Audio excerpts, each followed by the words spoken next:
Hey, what's up guys? I'm just gonna jump right into this video. This is my 1964 Panhead that I started building in the shop about a month and a half ago. Some of you have seen and commented on it that you really like the lines and stuff. I really appreciate all the good positive vibes coming my way for it. I really feel like we hit the mark with this one, with the profile, the wheelbase, the rake, the stretch, everything, the wheel combination. It feels really good. And yesterday I decided to kind of tackle the oil tank. The oil tank is made, I used a piece of 10, 18, 14 gauge, which is cold rolled steel, and just kind of cleaned it up with the orbital sander after we plasma cut our shape out. So I'm going to show you guys what I got going on for the oil tank. The cool thing about this oil tank is it runs the profile of the frame, and when everything's said and done and you're finalizing everything and it's been painted, that's when people are going to notice, like, you know, the gaps and everything. Same as building a car when you're lining up panels and stuff like that. Like, people, you know, really, like, you know, real enthusiasts and real builders will notice stuff like that, and they'll kind of, like, you know, we usually like to kind of you know, commemorate that, like, to let them know, hey, you did a really good job. I saw the fit and finish of it. It wasn't until I got older that I really started kind of like not worrying about that, but noticing the gaps and the lines. Not that, you know, when I was younger that the lines were off and stuff like that. It was just like, I guess when you get older, you start paying a little bit more attention to detail. And that for me anyways, that's the way it was. There's lots of young people out there that, you know, that would smoke me in a build with attention to detail, right? Just with the amount of bikes they're building and so on and so forth, and some of the things, you know, that they're entailing in the detail is just, it's cool. But for me, I just want an everyday runner. I want to kickstart this, and I want to be able to rip it to the valley, or, you know, down to Digby or the South Shore or Cape Breton, even maybe do the Cabot Trail. I want a runner. I want good brakes. I want a sturdy frame. I want a good power plant engine. I want a smooth shifting transmission. I want an open belt drive that's not going to give me any issues, which it won't. We got a BDL 3-inch open belt drive on the other side, and we got that thing tweaked perfectly. It's dialed in, like, you know, amazing. BDL builds some really great stuff, and anybody that is in the industry knows that they do. We've used a lot of their products on our bike, and this isn't a commercial for BDL. It's just, I believe in their product, and I really enjoy the way it looks, and I really enjoy the way it functions. So, and I like the way it works better than the way it, you know, it looks and functions great. So, you know, that's a no-brainer. That's a win-win situation. So anyways, I realized I haven't done a video for a while in the shop. And there's been a lot of stuff going on. Friday kind of whooped my ass. I burnt my palm there pretty bad on the swing arm. I finished just laying a welding a slug in, and I leaned right on it, and before I could pull my hand away, I knew I had burnt it. I burnt it pretty bad on the top of my knuckle too. So Friday really whooped my butt. But I just went and took a break in the house, had a cup of coffee, made the family some dinner, so when they came home that was ready. And then I came out Friday evening and just kicked its ass, of course. You know, sometimes the best remedy for, you know, frustration is just taking a minute and kind of, you know, recognizing where you're going wrong, and go back out and kill it, which we can do. Everybody, you know, together can do that. So I'm going to show you some of the things that I've been working on. It's going to be a fairly quick video because I do want to get the oil tank mounted. It all depends how it goes. I might get it mounted today. I might not. But anyways, I am going to put the rush on this. This is my focus, is this bike. I want this bike done. So, you know, the shop is fairly slow right now. The HVAC work is starting to kind of pick up. So anytime I'm not doing HVAC work, I'm going to be working on this, and hopefully we have it done. I hope by May. you know, so we can tear it all down and send it to Cliffy for paint. Yeah, that would be really nice. That would be super nice. Anyways, I'm gonna flip the camera around and show you what I've been working on, so stay tuned. Over here, kind of got like a bit of a mess. Not much of a mess though, but we got a really cool set of handlebars that we got commissioned to build. We're gonna make 2 sets, and we're gonna put 1 set on Marketplace. These are like fat drag bars. We've got 1 swing arm started. This is all heavy duty 1/8 like A36 hot rolled steel, 1026 1.5 by quarter wall thickness tubing. We've got all of our bearing races and everything for our spherical bearings. We have our belt offset or chain offset. This is the swing arm I'm just putting together for the Yamaha XS650. These ones can be a little lighter than this is for a big twin, so this is for like an Evolution. I have an Evolution engine that's coming to the shop, and I do have a primary drive. I'm just going to be on the hunt for transmission.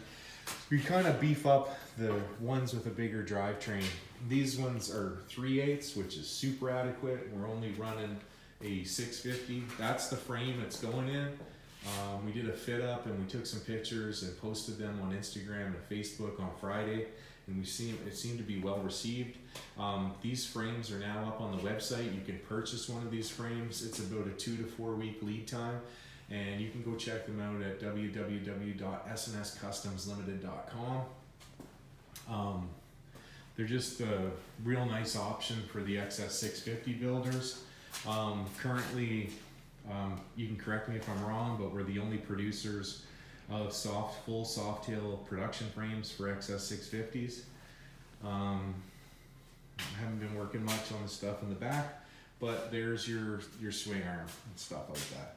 And we've got this so you can fit up to an 18-inch with a vintage tire on there, and the clearance is you still have tons of clearance between the tire and the swing arm.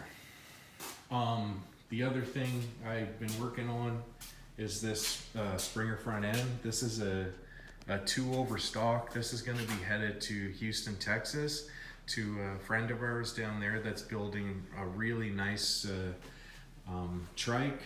We're just about finished with that. We're waiting for internal fork stops so we can machine the holes and tap them and get them installed on the lower trickle tree, and then we'll take this apart, powder coat it, and we'll get it ready to send to the customer in Texas. So that's kind of what I've been up to. More axle plates. These are our axle plates. They're really well done. Everything's machined, cut, and chamfered. These are 3/8 thick, so they're very stout. And these ones are just slightly different than these, but that would be like the equivalent to your soft tail axle plate. I think ours look better, but so yeah, that's what we've been up to here. I just wanted to touch base with you guys, show you what I've been doing. This frame is kind of sitting idle. We got Uncle Carl's Wild Ride still looking really good. I'm going to take that out for its maiden voyage and get it safety inspected and stuff like that in the spring. And we do have the pan's looking really nice and pretty and straight. This is our priority number 1. We're going to get this done by May. And yeah, so hang 10, I'll flip the camera around, and I'll be right back. All right, well, that's what's been going on. I noticed that we had quite a jump in subscribers. I want to thank everybody that watches our YouTube channel. It's awesome. I don't care about monetization. I don't care if I get paid. I don't care about any of that. I just do this to show people that, you know, what building choppers is all about and stuff like that. At least what it's all about for me. And for me, it's a feeling of accomplishment when you're done. I just have another buddy that he's on the journey now. He just bought a shovel head. I'm so stoked for him. It's going to be a rad journey. It's a kick and electric start shovel head, and I think he's going to have a lot of fun with it. And then I don't know yet, but I'm hoping that it lands in the shop and we do some modifications, maybe build a frame for it and build a bike that he can, with him, and build a bike that he's proud of and stuff. So I get excited when I see other people taking the journey, you know, like into customization and stuff like that. It is a niche market. It's hard to generate a lot of revenue from it, but that's why you got to have side gigs and stuff. Like we do work in here for other non-motorcycle related stuff, like welding, machining, and fabricating and stuff like that. That keep the shop afloat. We do all right with the website. Not, you know, we're not making millions of dollars every year, but you know, we have some customers that are loyal, that continue to purchase parts, and we're really thankful for that. And like I was saying, I'm really thankful for the jump in people watching the videos and stuff like that. So I kind of feel obligated that I should be making more content. And I mean, in here there's really good content. It's I understand that the filming of it is like, it's always in the finished process. It's really hard for me to set up cameras and do all that stuff. You know, I do it as best I can, like if I'm doing stuff on the lathe or we're bending material, but it's hard for me to set up all that because at the end of the day, I have to make money to survive. I'm still young. We're still paying a mortgage. I have teenage kids. You know, we're living life just like everybody around us. And in this day and age, it gets harder and harder. I realize that. And that's why it's really important to support local, you know, nowadays than it ever has been. You know, keep your money local. It stays within the community.